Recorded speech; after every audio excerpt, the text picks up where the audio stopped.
Hello, Fredak here. It's Fred ACC. Alrighty, so we got a nice rainy day today. Great day to post some knowledge is power videos. So, you want to be a sports gambler. Alright, might as well be as knowledgeable of a sports gambler as you can be. I try to number each of my different areas of knowledge. So, they're built on a hierarchy of each one being moving forward on the education level. At any rate, I want to thank you all for being here today. This is not financial advice. This is just a lifetime of dabbling in prognosticating. So today we're going to chat about sports gambling. You want to make money in sports gambling. Alright, be the best that you can be. Please subscribe. That way you'll have a connection to our future postings. They will start to get interesting. Alright, that being said, I'm going to take a walk down memory lane just to give some insight, some stuff, things to think about. Back in the day, going back 35, 40 years ago, we didn't have all this internet wireless connections, instant information. But there was college football, the NFL, the NBA, college basketball, all different forms of sports gambling. Now, at the time, the states, most of the areas around the globe were not legal. So you were betting with a bookmaker, with the bookie. Don't mind the rain, it's coming down. All right. So, 40 years ago, what I used to do is, for the NBA, the lines would open at about 6:30 Eastern time. I had anywhere from 5, 6, 7, 8 different bookmakers that I would call up for the line. They would give me the rundown. The first 2 or 3 phone calls, just to give fictitious examples. The Knicks are at home in the Garden, they're playing the Lakers. The Knicks are 4-0-3, meaning 2-0-3 for the total. I call the first one to get the rundown of the 6-7 NBA games. I call the second one, 6:30 Eastern time, 31. They give me the rundown. So I would start to see a certain pattern on the 6 or 7 NBA games that were there.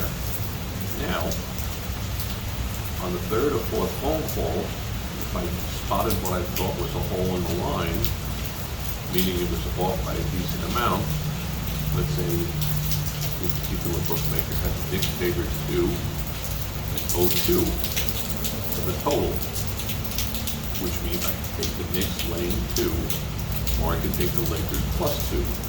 But my other 3 bookmakers, they had the Lakers, the Knicks favored 4 on the line, which means I could take the Knicks laying 4, or I could take the Lakers +4.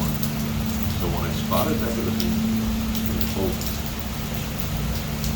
2-point line on the Knicks, I would put down a wager of, I don't know, 700, 800, 1,000, 1,100 to win 1,000. The Knicks laying 2, because I know that most of the other bookmakers are having the Knicks favored by 4, so I could lock in the Lakers +4 for my next phone call, or call on the first 2 or 3 of them, and have the Knicks 4 and 0-3, 4 and 0-2. So what was going on is that it's called playing the middle, splitting a coup.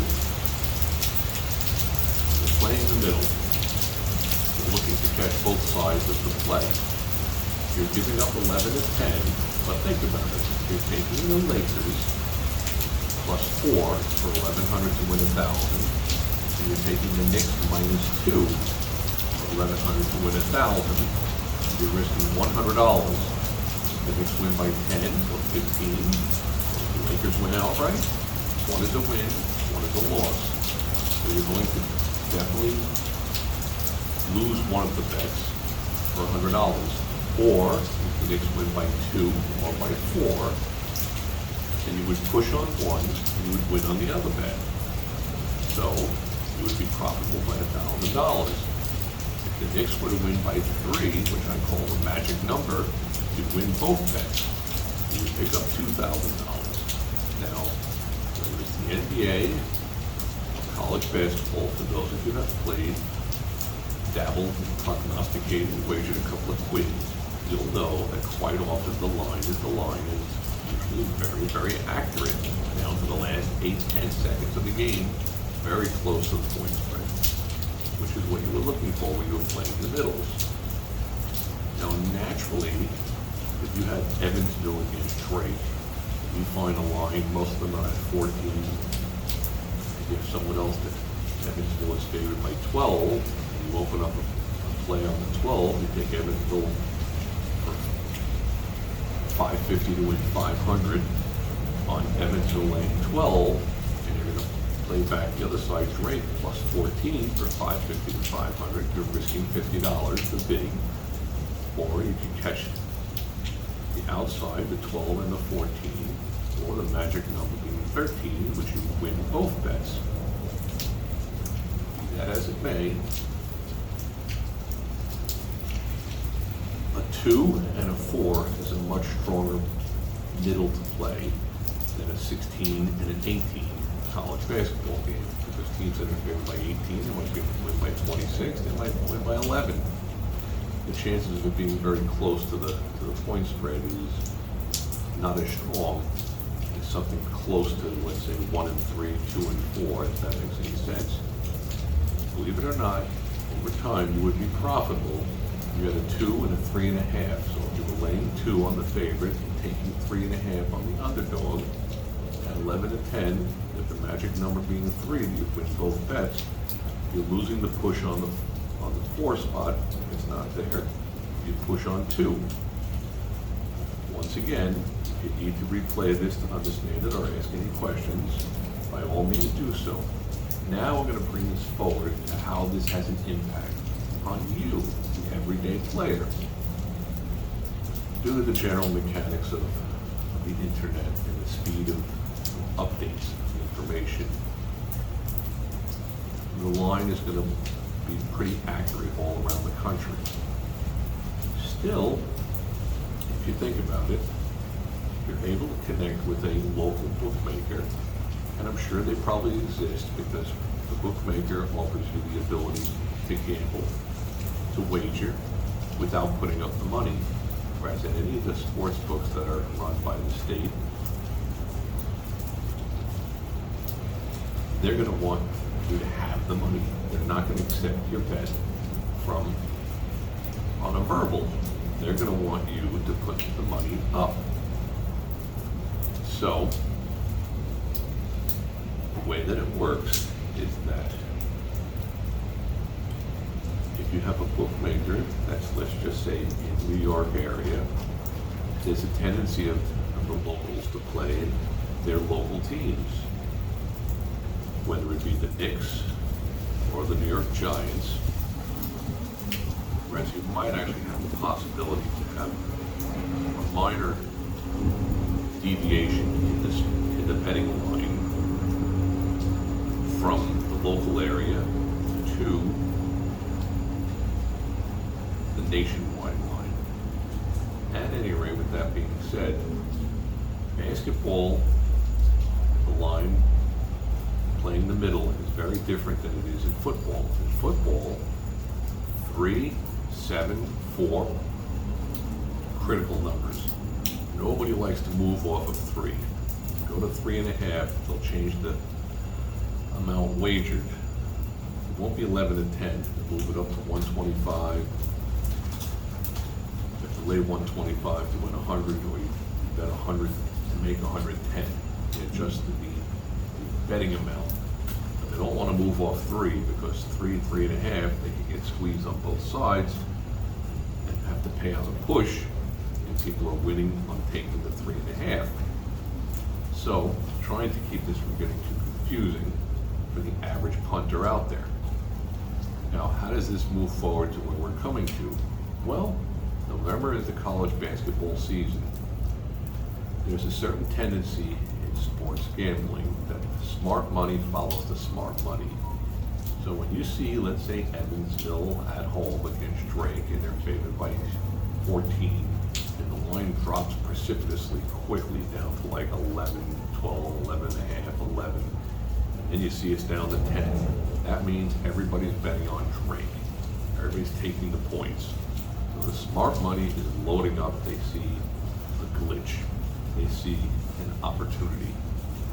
So if you spot the movement starting to happen early enough, you could turn around and say, you know what, let me open up a wager on, as the line moves from 14 down to 12, you could say, and again, this is gambling, you could turn around and say, let me take Drake plus 12. The reality is, if you still have plenty of time till tip-off, 45 minutes, an hour and a half, 2, 3 hours later in the day, the line might keep moving down, and Evansville might go down all the way to like 9.5. Now you can turn around and take Evansville for the 9.5 with the same amount that you played the other thing. The same thing you played on your Drake play, but there's no guarantee.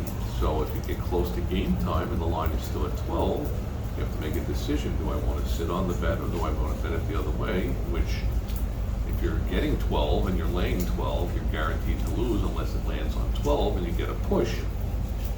So you're going to lose one bet and win one bet. So plays like that, you might not want to open that play up for much more than, let's say, I don't know, 220 to win 200, because you're risking $20 on the play.